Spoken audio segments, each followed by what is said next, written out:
Irmãos e irmãs, já alguns domingos anteriores, nós estamos escutando evangelhos sendo direcionados por Jesus, especialmente aos sumos sacerdotes, aos anciãos do povo, às lideranças daquela época, as autoridades da época de Jesus.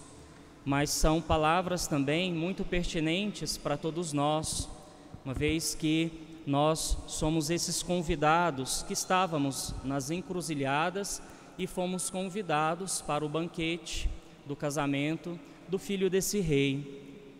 E esses evangelhos direcionados aos sumos sacerdotes e anciãos do povo sempre teve como objetivo fazer com que os judeus, essas lideranças, pudessem compreender a sua responsabilidade, o comprometimento com o reino, com a vida daquele povo, mas que permaneciam de um modo insensível e distante daquilo que Deus esperava de cada um deles. Por isso, o discurso de Jesus Cristo começa a tomar uma outra direção, a direção dos corações abertos. A vinda do Messias, do Filho de Deus, era para cumprir a promessa feita pelo Pai ao povo de Israel, da antiga aliança. Mas esse povo permaneceu insensível a essa grande manifestação de Deus na história do seu povo, do seu tempo. E assim não reconheceram a Jesus Cristo como o Messias, o Filho de Deus.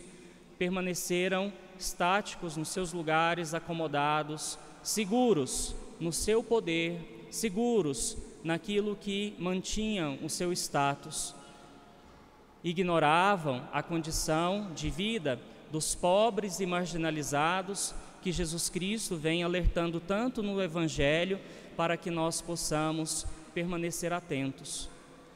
E aí a graça do Evangelho é para que nós possamos de fato reconhecer o nosso lugar. Vemos tantos personagens nessas parábolas de Jesus Cristo, no Evangelho de hoje, os empregados, aqueles que responderam um não ao patrão, ao rei, os convidados que foram cuidar dos seus negócios, dos seus campos, aqueles convidados que agiram de um modo agressivo diante daqueles que foram até eles em nome do rei. Isso é uma alusão aos profetas, para que os sumos sacerdotes, os anciãos do povo, pudessem perceber que Jesus estava intimamente ligado com toda a história da salvação da antiga aliança. Jesus, ele não veio para inaugurar algo novo, mas para dar sentido àquilo que veio do Pai e que com o tempo foi ficando esquecido pelas pessoas piedosas, pessoas de fé, da religião, mais distantes da grande mensagem de Deus. E aí, quando nós falamos de uma chamada de atenção e nos reconhecermos nesse Evangelho, é para que nós não corramos o risco de agir como os sumos sacerdotes e anciãos do povo, nos distanciando da mensagem do Evangelho, daquilo que Jesus Cristo pede a cada um de nós como igreja, como parte dele mesmo. Jesus Cristo se coloca como igreja, como corpo místico entre nós, é presença. O Senhor está presente entre nós e nós fazemos parte desse corpo de Cristo, como nos ensina São Paulo. Então precisamos reconhecer que traje nós estamos usando para essa festa. O banquete já está acontecendo. Nós celebramos esse banquete nupcial a cada Eucaristia e dizemos como resposta, antes de tomarmos a comunhão do corpo e do sangue do Senhor: Senhor, eu não sou digno de que entres em minha morada, mas dize uma palavra e serei salvo. Aqueles convidados que negaram o convite do grande rei não foram dignos, como nos diz o Evangelho. Nós nos reconhecemos também como não dignos, mas por causa dos nossos pecados, das nossas infidelidades. E somos convidados, irmãos e irmãs, a trabalhar todos esses aspectos que nos faz ser menos dignos desse banquete, para que, tomando essa consciência, nós possamos nos aproximar cada vez mais de Jesus Cristo e sermos considerados dignos por Deus, não por nós mesmos. Se nós nos reconhecermos dignos, melhores, um povo diferente, separado, melhor do que todos os outros, então nós seremos menos dignos do que os maiores pecadores desse mundo. Essa dignidade tem que ser dada por Deus e reconhecida por Ele.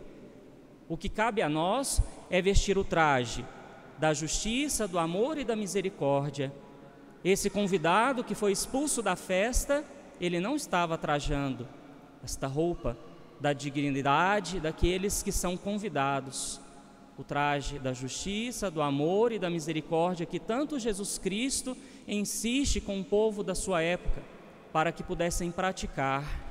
Não é simplesmente vestir algo bonito, aparecer diante das pessoas como pessoas piedosas, lideranças da igreja, seja nos diversos graus que nós temos, né? Os clérigos aí, padres, bispos, as lideranças da comunidade, mas é um traje interior, aonde o Senhor olha para dentro de nós e percebe o nosso esforço, a nossa disposição, a nossa abertura para colocar em prática esta palavra que nós escutamos. O reconhecimento de tudo isso virá, como nos ensina o profeta Isaías na primeira leitura, com um banquete de ricas iguarias, regado com vinho puro, os mais vinhos finos que existem na terra. Um banquete preparado para todos, nos diz o profeta. O Evangelho completa dizendo para maus e bons, pessoas que se dispuseram a seguir a Jesus Cristo, a transformar a sua vida em Cristo.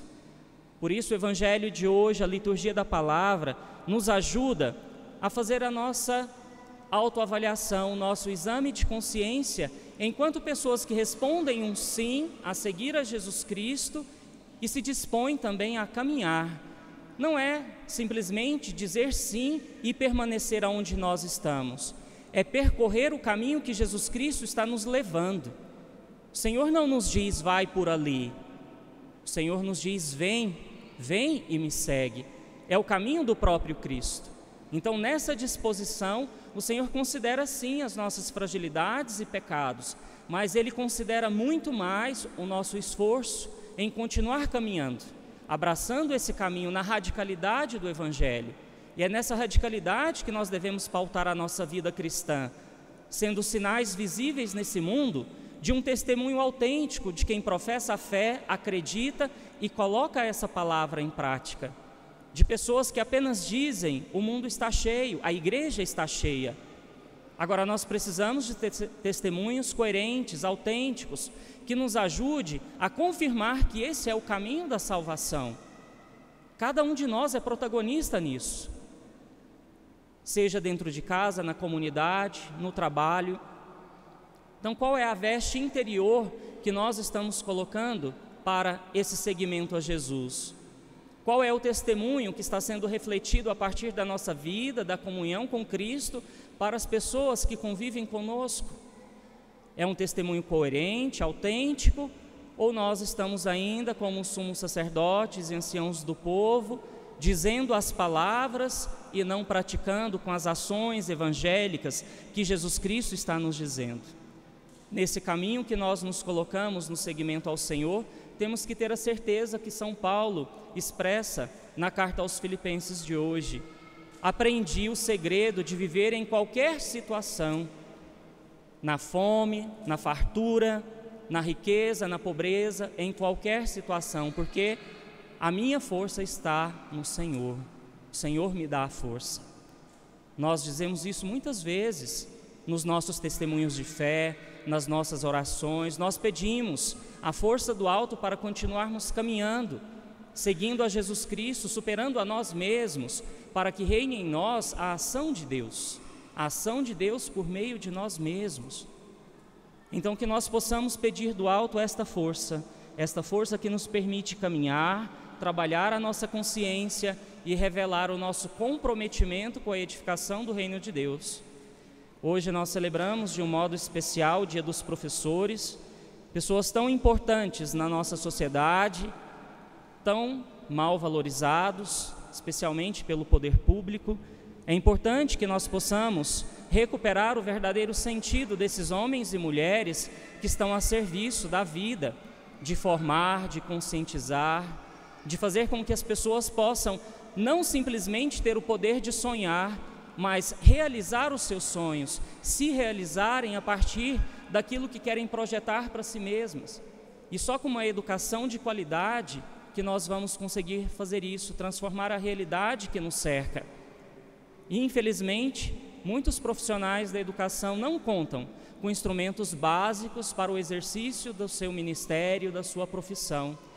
Então, que, enquanto comunidade, Assembleia Orante, nós possamos elevar as nossas preces por todos esses homens e mulheres que têm assumido com amor e dedicação o ministério da educação, o ministério de ensinar, de ajudar as pessoas a perceberem que a partir delas o mundo pode ser diferente.